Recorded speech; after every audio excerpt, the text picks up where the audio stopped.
What did what did he just say? I don't know what's going on. What? Ah, this is so boring. Come on. Why are we learning the same way we did 120 years ago? There have been so many awesome advances in technology like AI that can individually tailor learning and make it fun. We can do better than this. Artificial intelligence is here to help. Our education system largely still adheres to the century-old industrial age factory model of education. A century ago, maybe it made sense to adopt seat time requirements for graduation, but the factory model of education is the wrong model for the 21st century, period. I didn't make this quote up. This is a quote from Arne Duncan, the former Secretary of Education. Not only do we have more technological tools available for the students now, the student has fundamentally changed, and their environment they're training for has also changed. The student is now a digital native. Digital native learners accumulate and sift through data from disparate resources at an incredible rate, while also having research tools at their fingertips that previous students only dreamed of.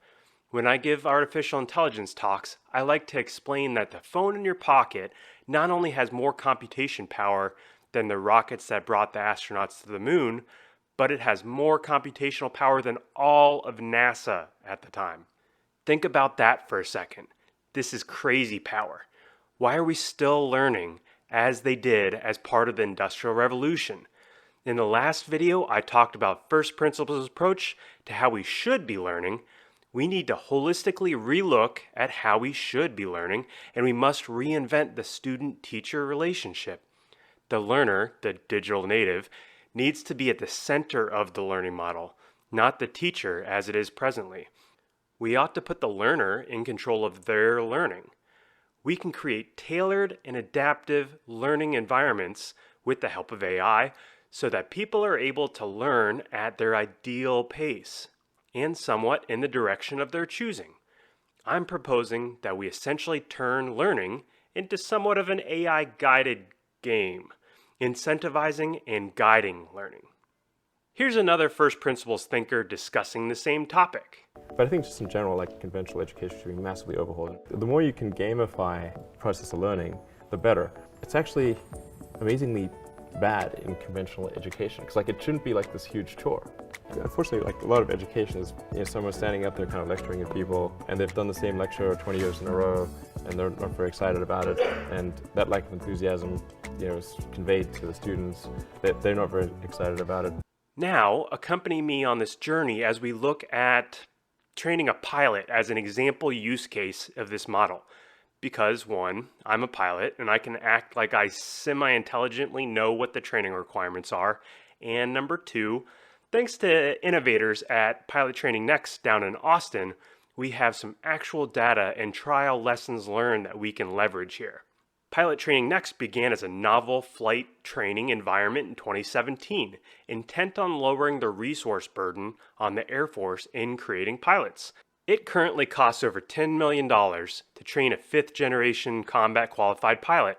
Pilot Training Next attempts to allow students to progress at their speed of learning and to discern those characteristics correlating to a high propensity for success in training.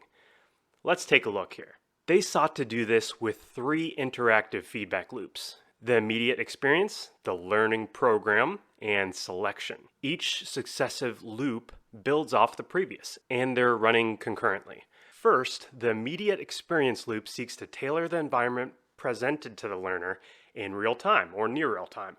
Synchronizing input, reaction, and stress are difficult, but here we optimize the learning experience for the student to achieve optimal speed and stress levels. With the help of AI, we can adjust the situation's rigor to ensure that the learner is challenged. You don't want to oversaturate or underburden. You want it to be exactly where that student needs to be. Feedback mechanisms here include biometric and performance feedback. The key in this loop is to tie situational adjustments to the stress levels and the performance of the learner. By sensing their near-term performance and, for instance, things like their heart rate variations, we can extrapolate their level of stress and adjust that environment and rigor down whatever you want. You can tailor that real time or near real time. Next, the adaptive learning program tailors what experiences occur next in the learner's path. The program is tailored to the individual, and sometimes that individual can even choose their path instead of being a cookie cutter one. It is based on the learner's preferences and their previous performance. There is no pre-prescribed syllabus. In fact, it's tailored to that individual. Every course is literally unique. There is no timeline, and the only thing that matters is the learner's effort. We're just figuring out what exactly is required here, and the hundreds of thousands of flight and simulation hours are just scratching the surface in what is in the realm of possible. Every single day we watch just problem after problem get solved, and it's because we're failing fast and light. So every time we make a change, there's nothing to it. We iterate and we move on to the next thing. Man, this sounds challenging as heck, but it's super exciting.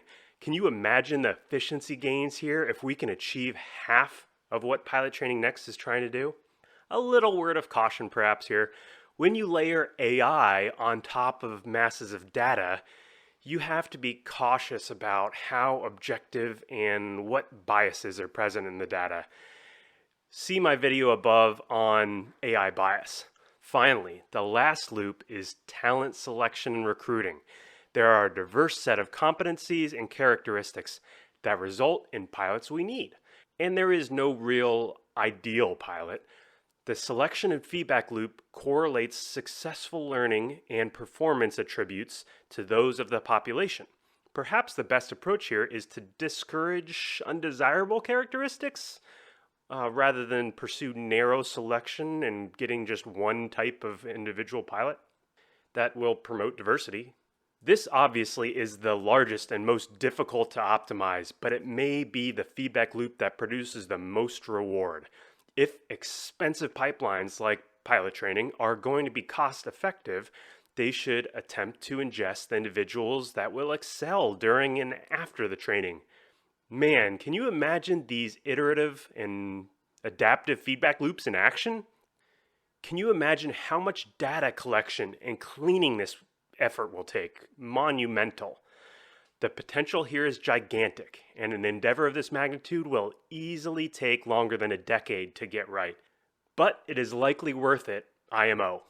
The inflection point in learning here, the technology, the techniques exist. The data is there. We just need to collect, clean, and leverage it. I humbly ask that you think about how we can accelerate learning using a first principles approach. And I just presented one use case of that Pilot Training Next, but the world is our oyster here. I don't pretend to underplay how much of a lift this revolution in learning is. This path is fraught with failure after challenge, followed by roadblocks. The authorities, data aggregation, cleaning alone is enough to drive humans to insanity. Stay the course, brothers and sisters, the future is bright. We can literally overhaul the fundamental way we approach learning. I'm excited. How about you? As always, remember to smash the likes and subscribe for more awesome content. This is Jerry. See ya!